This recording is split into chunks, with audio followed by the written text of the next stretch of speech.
Welcome to Same Spit, Different Face TV. Well, my opinions is facts, and if you don't like my opinions, you can start your own podcast. And it's free. So don't forget to spit on the like button, the subscribe button, and the notification. Now, Spit Squad, Bankroll Freddie, man, he ended up getting jammed up a while ago, and now it's come out that he has been found guilty, and he gonna have to do 12 and a half years, man.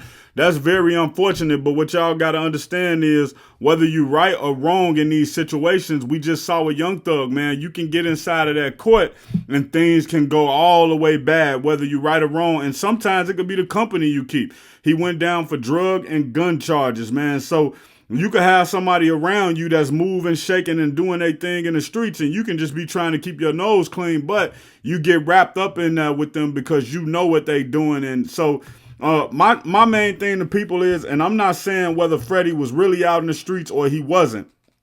It appears that he get a lot of respect, so I believe he's in the streets.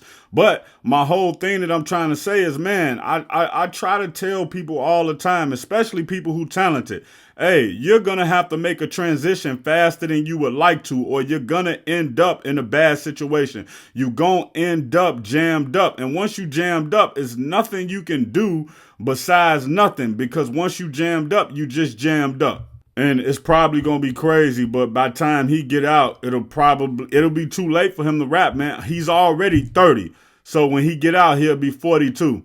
The Arkansas rap artist known as Bankroll Freddie was sentenced Friday to 12 and a half years in federal prison for his conviction last spring on charges of drug conspiracy, marijuana distribution, and possession of a firearm and furtherance of drug trafficking crime.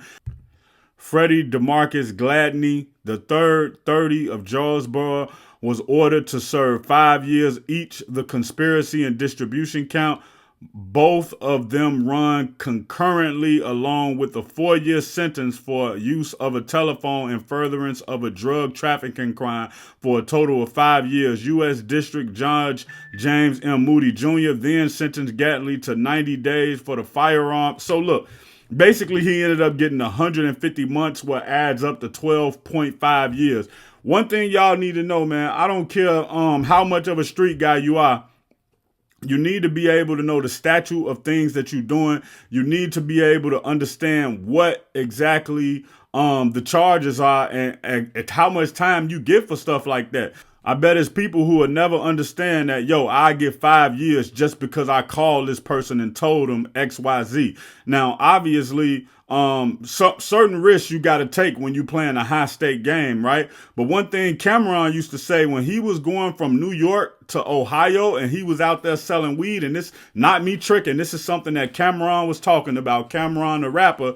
He said he looked at the interstate laws and saw how much weed he could legally bring without it being a felony. And he never got greedy. He would just take that trip a bunch of times. He would go back every 2 or 3 days, or however many times he had to go back and forth to do it.